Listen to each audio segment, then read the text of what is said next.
and welcome to The Update. I'm Michelle Stevenson. Well, the Voice Referendum is a step closer after legislation allowing the nationwide vote sailed through Parliament. It means campaigning for and against the Indigenous Advisory Body can now begin, with a referendum to be held sometime between October and December. PM Anthony Albanese says it's a big day for the nation. Today our Parliament has said yes to holding a referendum. Now the Australian people will have a chance to say yes to reconciliation and yes to constitutional recognition of First Nations people. But Indigenous Coalition Senator Jacinta Nampijinpa-Price voted against the legislation.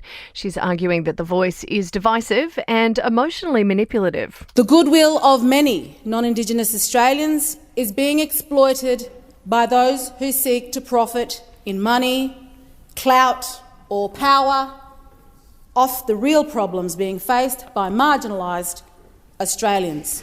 Labor, meantime, has slammed the Greens for joining forces with the coalition to block the $10 billion housing fund. Now, the federal government has been struggling to get the policy passed. Now, that's despite making substantial concessions. Federal Treasurer Jim Chalmers has told Parliament that the Greens should know better. Now, the Greens in particular, they give these speeches about saying they support social housing, but when the crunch comes, when it comes time to put their hand up for more social housing, they put political posturing and product differentiation before the right outcomes for the most vulnerable people in our society. Now, staying in Canberra, and Parliament House will have its own HR department by October. That's following a string of complaints about misconduct. The measure is among the key recommendations following a review into parliamentary culture.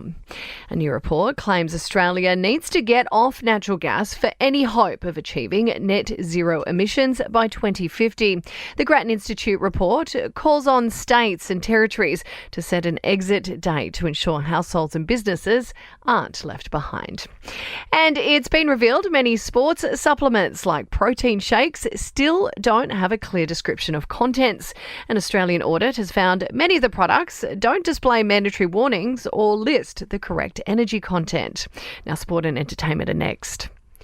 To sport, and Max Verstappen's dominance of Formula One is continuing with a win in the Canadian Grand Prix, and Aussies Cameron Smith and Min Woo Lee have finished in the top 5 at the US Open.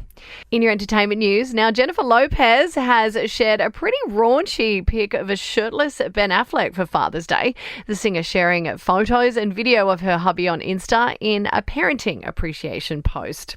Staying with Father's Day, and King Charles appears to have offered an olive branch to Prince Harry as the UK celebrates the day. The monarch has shared a collection of photos to Twitter, including one sweet snap with both of the princes as teenagers. And Travis Barker's ex has broken her silence on Kourtney's surprise pregnancy reveal at the Blink 182 gig. The former model, who's the mum to 2 of his children, says she's known for weeks and is excited for the pair. And that's the latest from the Nova Podcast News team. We'll have another episode of The Update for you tomorrow. I'm Michelle Stevenson.